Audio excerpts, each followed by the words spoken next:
Softly spoken, with no strings tying you to me. I'm happy in your company with no emotion, 'cause my love deserves to be free. I never wanna look at a house in the garden, I never wanna lock you down. I know you're not mine, it's just my turn, but we can still have fun for now.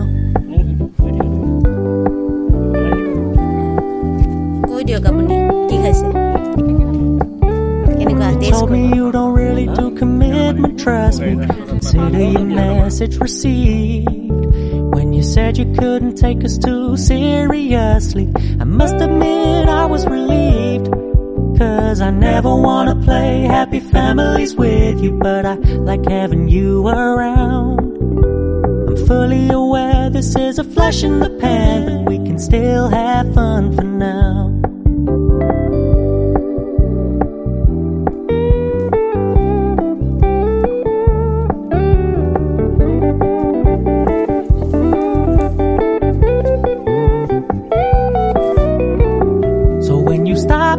So much attention, and when you're moving in another direction, don't worry, I get it. I meant what I said when I said it, lady. I never wanna look at a house in the garden, I never wanna lock you down.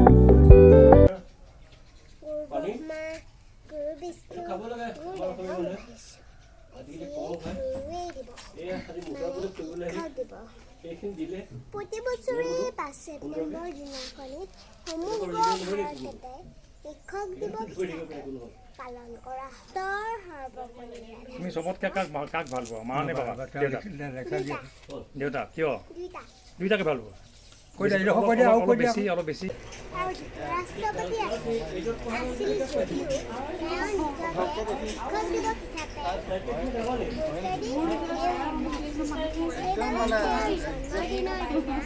শিক্ষক দিৱস ধন্যবাদ।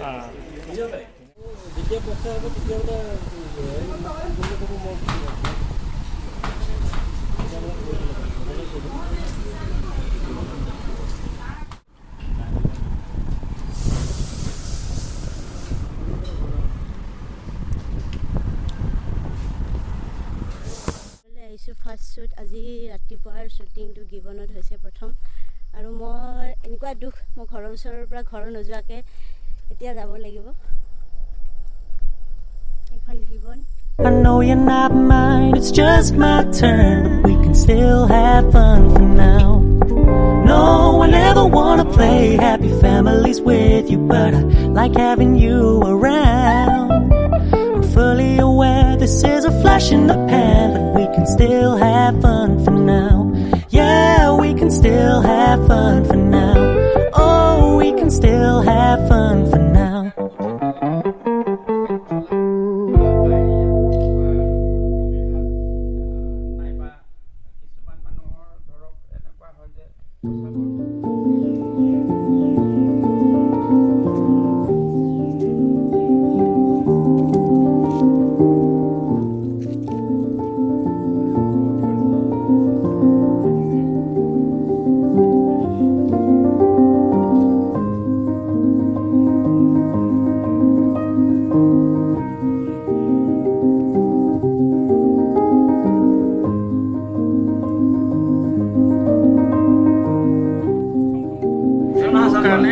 প্ৰথম কথা হ'ল এটা বলাৰিষ্ট liquid আৰু তাৰ লগত সংযোগ ঘটিব মৃত সঞ্জীৱনী, এইটো ডায়েবেটিক ঔষধ।